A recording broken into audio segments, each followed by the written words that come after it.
Picture this, a land of golden sands and towering pyramids, ruled not by mortal kings but by gods, beings of immense power, descending from the heavens to shape Egypt's destiny. For centuries, archaeologists have pieced together fragments of a jaw-dropping history, revealing over 300 rulers who held sway over ancient Egypt. But the real shock? Before the pharaohs, ancient texts claimed divine beings, gods and demigods, reigned for thousands of years. Is this myth or a truth buried in time? Buckle up as we dive into the electrifying mystery of Egypt's forgotten rulers. The Turin King List, a tattered papyrus from the Ramesside era, is our guide to this enigma. Written in flowing hieratic script, this 1.7-meter scroll, discovered in Thebes in 1822, is the crown jewel of Egyptology. Despite crumbling into 160 fragments, it's a treasure trove, listing not just pharaohs but every ruler, even minor kings and usurpers, with precise reigns down to months and days. Unlike other lists carved on stone, this papyrus, dubbed the Royal Canon of Turin, dares to include the unthinkable, gods and demigods who ruled before Menes, Egypt's first mortal king, founded Memphis 4,400 years ago. Can you imagine a time when divine beings walked the Nile's banks? These fragments tell a wild story. The Turin list claims that before pharaohs, gods like Ra, Osiris, and Horus held court for 36,620 years. Yes, you heard that right.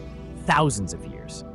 It speaks of the Zep Tepi, the first time, a golden age when darkness fled, the Nile's waters receded, and humanity received the gifts of civilization. Then came the Shemsu Hor, the followers of Horus, demigods who bridged the divine and mortal realms, ruling for 13,420 years. The list even mentions the Urshu, mystical watchers, who served as intermediaries, their vivid tales describing Neteru, beings who could shift into animals, birds, or plants, wielding supernatural powers yet plagued by human-like passions and frailties. Were these just myths, or did something extraordinary shape Egypt's dawn? But here's the twist. Modern scholars scoff at these claims. Divine rulers? Impossible, they say, dismissing the timelines as fantasy. Yet, the Turin list's precision, detailing reigns, grouping rulers by region like the nobles of Memphis, lends it eerie credibility. Compare it to the Palermo stone, another ancient relic scattered across museums in Palermo, Cairo, and London.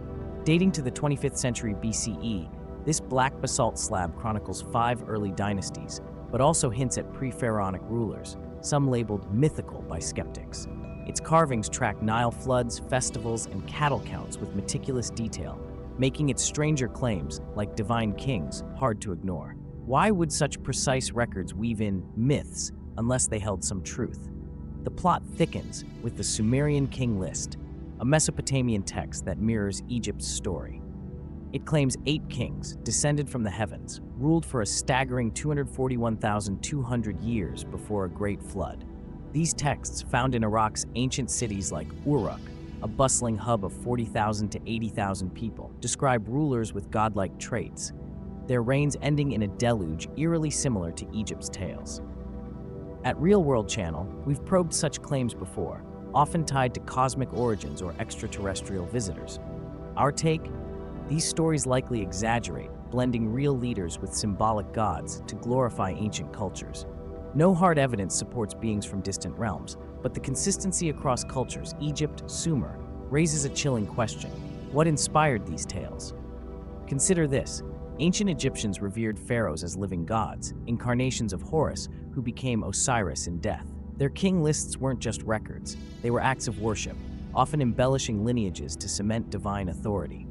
The Turin list's mention of gods like Isis or Set might reflect cultural memory of extraordinary leaders, their deeds inflated into legend.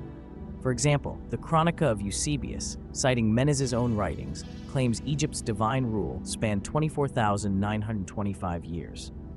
Exaggeration? Probably. But the Palermo stone's detailed records of Nile floods and rituals match archaeological finds, like irrigation systems in Sumer's Eridu, suggesting a kernel of truth beneath the myth.